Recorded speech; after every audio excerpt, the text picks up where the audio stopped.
Hi folks, this is Ray Lutz with Citizens Oversight, and we're in the process of reviewing Audit Engine, which is a ballot image auditing tool. There were two other, there's part 1 and part 2 that come before this one, which is part 3. So if you haven't seen part 1 and 2, please go back and look those up and watch them before you get to this part. Although this part is still pretty interesting and you might be able to watch it standalone. I think there's a lot of things introduced in those first few sections that would help you, though, understand what I'm about to go over. So in the first part, we went over the theory of operation of Audit Engine, which is a ballot image auditing tool. And essentially, we take the ballot images, all of them, and upload them to the cloud, where we do a style analysis and do mapping and so forth here, and then we extract the vote ourselves using up to 10,000 virtual computers in the cloud simultaneously, and then reduce the time required down from several weeks down to just a few minutes. And then we can do a comparison with the cast vote records, which is the official output, and come up with a discrepancy report. So this process here, there's other aspects to it, but it's essentially where Audit Engine is checking the consistency between the ballot image audits, the ballot images, and the official results. Now, any type of audit that you do is simply a consistency check between two pieces of data. There is no absolute pure way to do an audit of anything and say that this proves that something is correct. Any kind of, you watch forensic files and they say, this hair follicle is consistent to the ones we found on the victim or something. All you can say is it's consistent. And you get consistency between two pieces of data. That's what an audit does. You would like to say it proves that it's correct, but there is no such thing as, in an audit, proof that something is correct. All you can say it is consistent, and that's what we try to do here. We're going to go down now to reviewing both St. Lucie County and Volusia, and I'm going to do that in the opposite order. St. Lucie is a little bit less involved than because of some of the things we found in Volusia. But let me just start and say that none of the things that we found actually changed the outcome of these elections sort of miraculously. But in St. Lucie, we did not. St. Lucie is sort of in the middle. They have 223,000 registered voters. We had 173,000 ballots cast. It's actually the smallest, I guess, of the number of ballots cast and number of sheets for sure. It's a battleground county where Trump just barely won over Biden, but the concept of battleground county doesn't make any sense with regard to the presidential contest, because the electors are determined based on the entire outcome of the state, not just one county. But that just gives you an idea of what kind of county it is. This is using Dominion voting systems, hard, voting machines, and they're kind of an older set of voting machines, so didn't have some of the capabilities that we really do want in order to do a good audit. Now, the information provided, we started out with getting 8 ballot image archives. We had archives 1 through 7, which were zip files, which is what we normally want to get. And they had this archive 8, which was really large. If we want to get the zip files under 10 gigabytes a piece. We don't really mind if they're larger than that, but it's just for handling. It's kind of easier if there's failures that you only fail at 10 gigabytes versus a lot more. So it's kind of easier to handle these days to have them under 10 or even under 5. So those first 7 were good, but then we had this archive 8, which was a RAR, archive format, not zip, and that was a little bit different, and so we decided to split that up and we did. We split it into A, B, and C so that each one was around 8 gigabytes. And we don't recommend RAR. Please don't use it. Use zip instead, because we do have to convert it to zip before we can use it the way we are using now. The weird thing was we discovered that 8A, the first third of this last archive, had exactly the same contents, the same ballot image numbers, and the same ballot images exactly as Archive 7. So we had complete duplication between those two. That was very strange because we had split up Archive 8 ourselves, into these 3 pieces without knowing, trying to make it the same as 7, but sometimes you're going to split it upon the same kind of boundaries, and, so it was still kind of mysterious how we happened to just make it exactly the same, but it did. And so we decided to disregard Archive 7 and just use the Archive 8, A, B, and C instead. So this election only had one sheet for everybody, and so we did not have to do any kind of size analysis or break it up.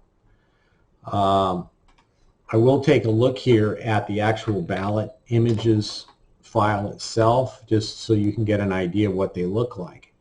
And what they do in this early version of Dominion is they take the front and the back and this thing called the audit mark, which is the voting system interpretation of the ballot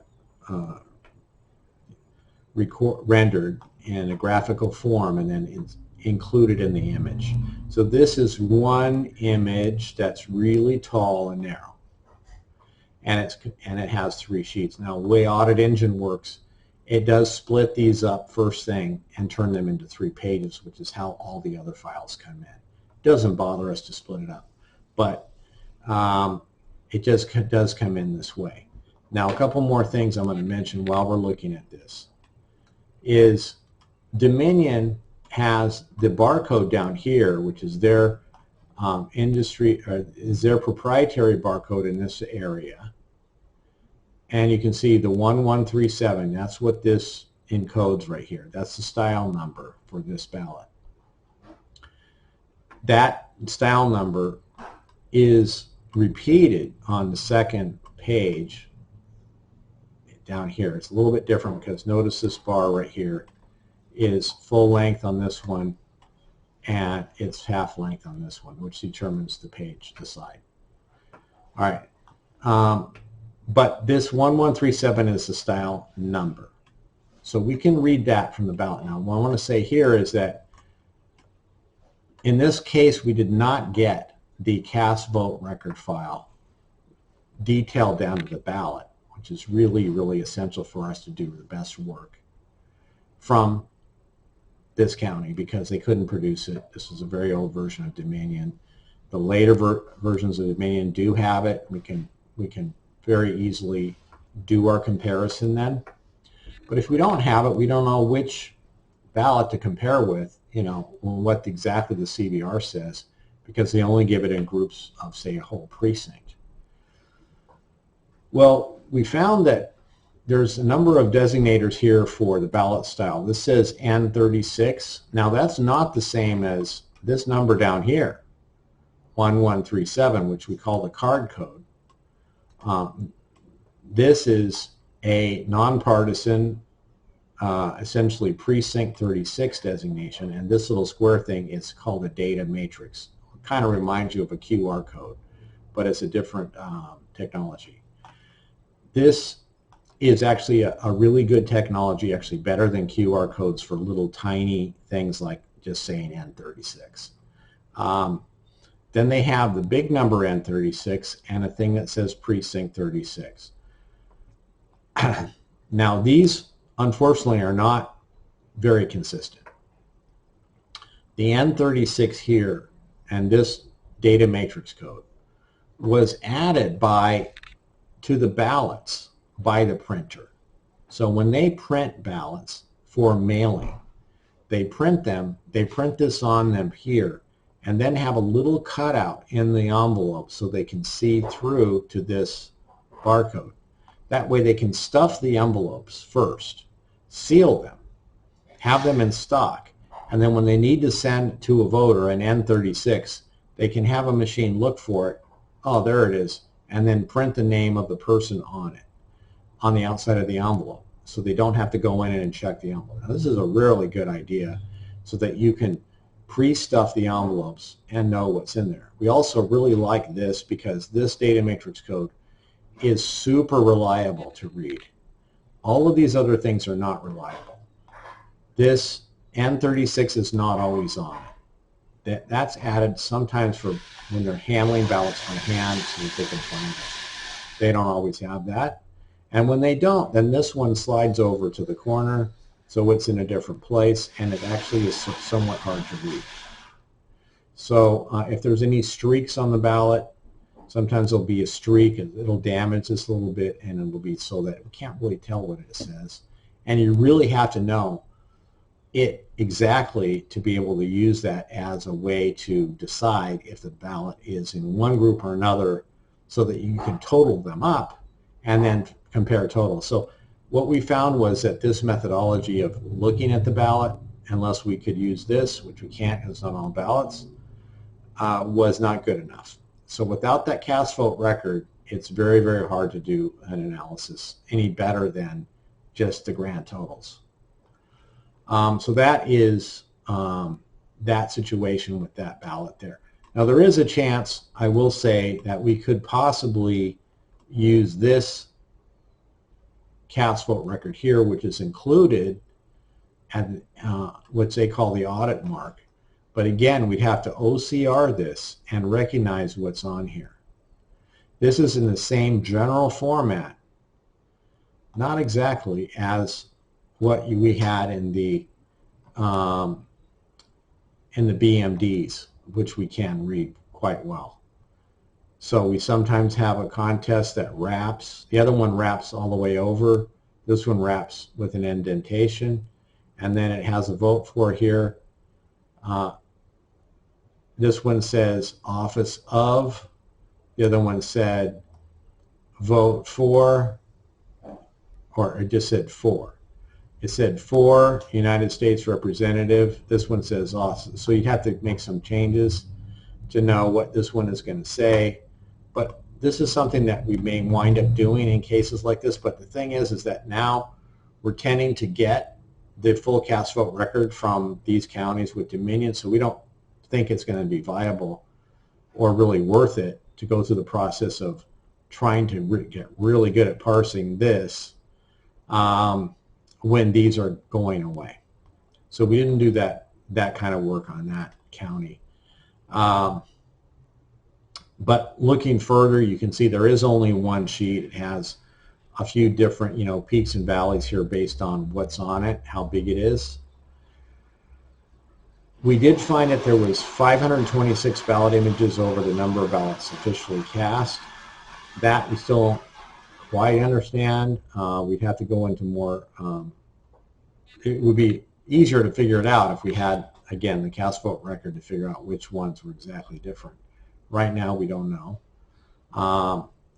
And then when we don't have a CVR, the first step is to essentially go through all of the ballots and look at that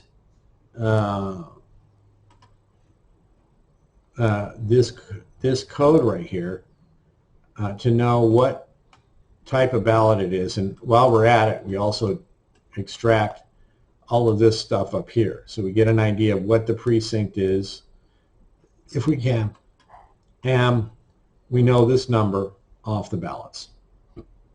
And we look through them all, look for these numbers, and then we create our database by just inspection versus looking at the cast vote record. You could argue that's better, but the trouble is that we really need for it to be precise if we're going to be comparing things against each other. So if there's any way that we can improve our reduce our failure rate on getting something like this. What precinct is the ballot in? We know what precinct the ballot is in. It's just a matter of getting it. It has nothing to do with the vote. And so, you will see people say, oh, well, it's weird that these didn't have this barcode or something on there. It's just because of the printing vendor. They want to put a barcode on it. Some put a regular barcode somewhere. This one puts this data metrics code. All right. So with that all said, we did get a high-level view of the discrepancies. The total ballots cast was within 135. Remember, we had those 560 whatever ballot images that were different. You would think these numbers would have to add up to that. The undervotes were off by 9. Overvotes were exactly right on. The Donald Trump, 3 less, Biden 123 more. This was based on our evaluation of voter intent, and that's going to be mostly the difference here. Is if you look at each one of these, and if someone said, you know what, how did you possibly get 123 more for Joe Biden? If we had the cast vote record in full, we could go in and show you every single one of them and why we evaluated it that way. So this is why, this takes all the mystery out of this thing, because we can go back and look at it. And these were the actual, this is the official report and our report. You note here that they don't report the write-ins. How many write-ins were there? There were 190 write-ins. I guess we should say plus 190 over here. Because I'll do that. Because that was a difference that would be added to potentially the difference, the total difference. But this is not, this is, total ballots cast, it's all one sheet, so it's all it's ballots, it's true. This is undervotes, so it's how many times was a contest not fully voted, and each one of those counts as one undervote. This, though, is usually the whole, because there's only vote for one in this election for these, are when they didn't vote for it at all. That's usually when they missed the bubble or they decided not to vote for that contest. All right, so that is the story on St. Lucie. It went pretty well, but we couldn't do the entire analysis because we didn't have the cast vote record file. And it shows you that, yes, we can make some headway without it. We can read all the ballots, but we have to have we have to get a file from the county, which we didn't have in this case, that gives us a correlation between the card code, which we can easily read on the ballot, and the precinct. We don't have that correlation file, and we have to try to read it off the ballot. It's just too hard. It has too many errors.